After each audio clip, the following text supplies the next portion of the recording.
εκδήλωση σήμερα στο πλαίσιο των συμπτωμάτων. Ναι, συνεχίζουμε σήμερα 1 Οκτώβρη, ημέρα των ηλικιωμένων, μια ιδιαίτερα ενδιαφέρουσα δράση στο πλαίσιο της Ευρωπαϊκής Εβδομάδας Κινητικότητας.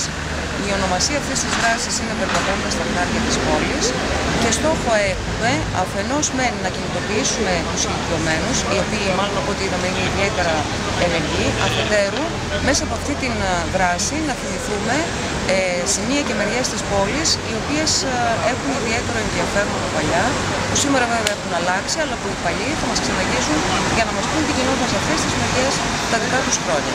Είμαστε μια ομάδα από το ΚΑΠΗ της Κοζάνης. Είναι η Εβδομάδα Ευρωπαϊκής Κινητικότητας και είπαμε να συμμετέχουμε κι εμείς.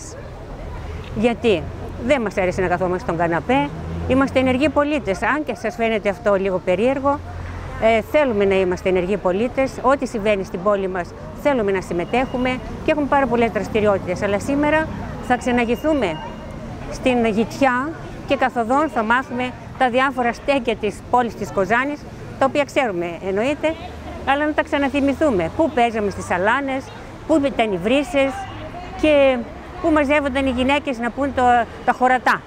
Έχει αλλάξει πολύ η πόλη μορφή από τότε? Έχει αλλάξει πολύ η πόλη. Φυσικά όλα προχωρούν. Δεν είναι δυνατόν να μείνει και η Κοζάνη πίσω και η Κοζάνη πάντα πρωτοπορεί. Οι ηλικιωμένοι πρέπει να βγαίνουν έξω να περπατούν. Πρέπει να περπατούν. Το μόνο πράγμα που είναι στους ηλικιωμένους να περπατούν, να εργάζονται και να μιλάνε.